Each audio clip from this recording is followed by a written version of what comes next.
Abalaji, who's the co-founder of Wilson's Juice Lemonade. I'm sure you've seen the Wilson's Juice pretty packaging, comes in different flavors, and he is the co-founder. Good to have you on the show. Appreciate it. 100% Nigerian company. Sir. Okay, but let's know how it started, how the journey started, and the motivation and the execution to go about this huge project. How did it start?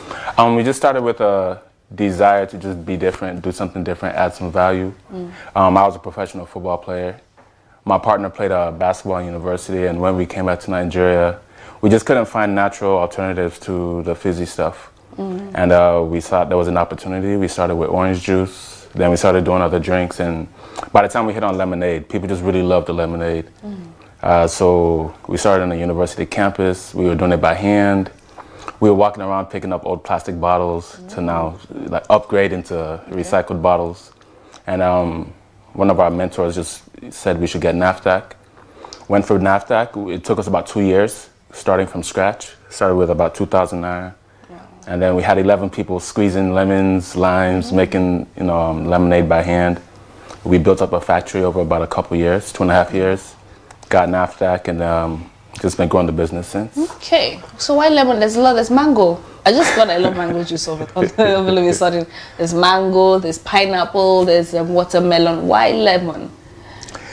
It's a good question. So our parents, the way they brought us up, it was kind of like, all of us are made to do something.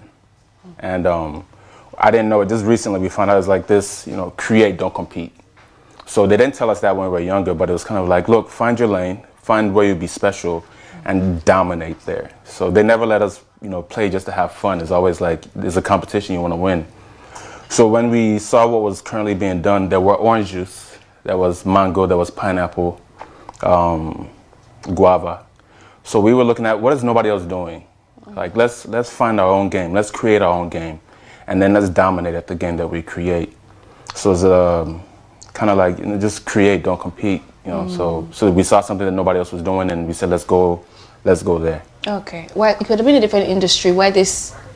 What do you call this industry? The beverage. The beverage industry. Yeah. Why? It could have been maybe another industry, or why the beverage industry? It's just opportunities. It's like I said, I'm gonna go back to my parents because that's like our foundation, and just focus on what you have. Wherever you want to go. Don't think about what somebody could do for you. You got to think about what can you do with what you have. And, at that point in time, my major challenge is I'm trying to stay fit, I'm exercising, and then I'm drinking fizzy stuff. And, but what did we have? There was a local market. There were fruits there that we saw wasting. So we literally started with orange juice, the most basic one. And I was on the campus, I went to Stanford University. I was on the campus, a grown man squeezing orange juice, and like students were laughing at me. But what I saw was like, I'm adding value, right? A simple way to add value. 2009, I didn't have to ask anybody for money. I, in fact, rented the space and paid at the end of the month because it was all about, I want to add value and I want the business to pay. Not that I'll be going to go find money. Like now, like a lot of people write business plans, and the first thing to do to start a business is raise money.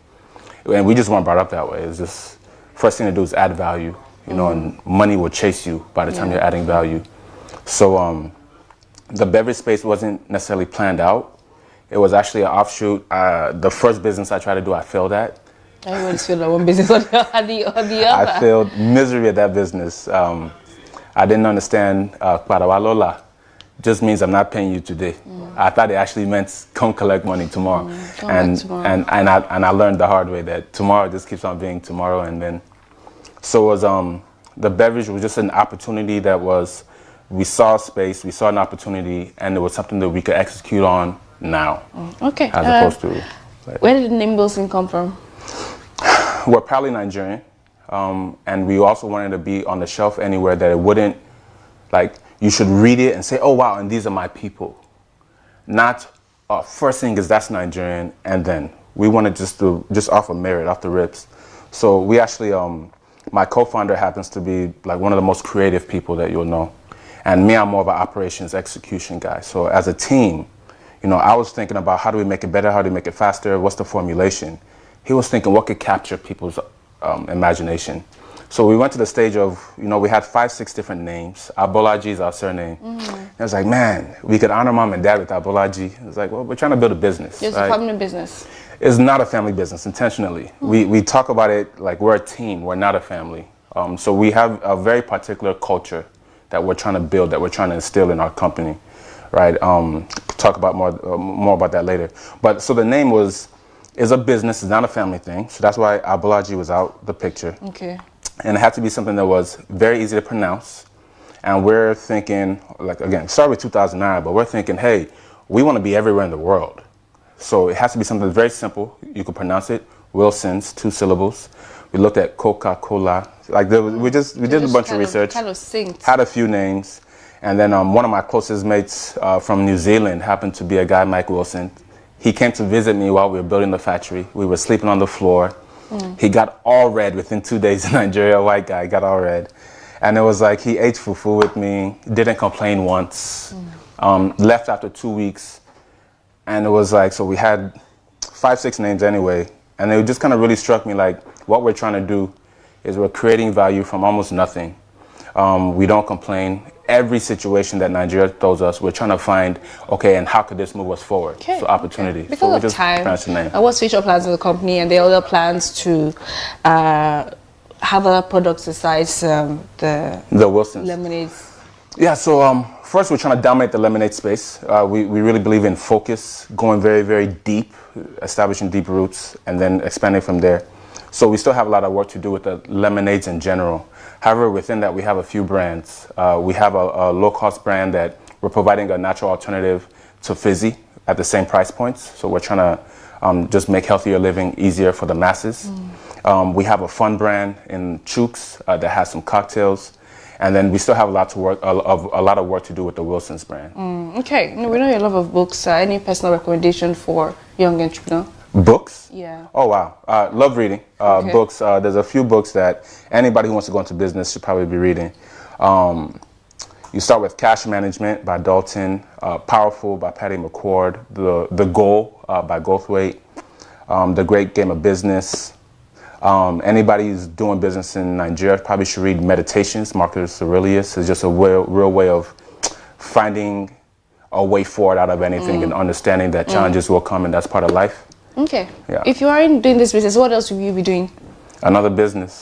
What other things will you be doing if you aren't doing Wilson lemonade? Another business. What? Like it's just always about creating opportunities and adding value. You know. So there's 2, 3 other businesses, but we really believe in focus. Right? Before we move on, we need to win here. A win with Wilson's now opens the doors to other opportunities. So we have 2, 3 other businesses that we could be doing, but we need to get Wilson's going and running effectively. Quick advice for young entrepreneurs trying to break into the market. Focus on adding value. Entrepreneurship is not, I mean, it's sexy, but it's not for everybody. It sounds cool, it sounds sexy, but really it's like success comes from adding value, not the tag entrepreneur, not the tag MD or CEO. Success comes from adding value. So really figure like, what are my talents, what I enjoy doing, and where's the place I could get in that I will start adding value as fast as possible. Wow. If that means you start your own business, great. If it means you go work somewhere and you're adding value there, you may be more successful than being the MD of a company as an entrepreneur. Amazing. Thank you so much, Sheyi Abolaji, for coming on the show. Of course, the co-founder of Wilson's Lemonade. I love that just in particular, and I'm sure we're definitely getting our own on the show. We will. Our own. I know it comes in 2 flavors. There's watermelon and there's also. We'll set you up. We got Wilson's old-fashioned lemonade, fresh squeezed lemonade. We have pink lemonade made with. There's no coloring. It's made with hibiscus zobo. Okay. Made with the zobo leaf. All right. So we'll talk after the show. Thank you so much. We'll take a break, and of course, that's a bit of pep talk for entrepreneurs there. We'll take a break, and next stop is our DJ Machiko. DJ Nights. Yeah. All right. So the wheels are still. Please don't go anywhere, guys. We'll be right back.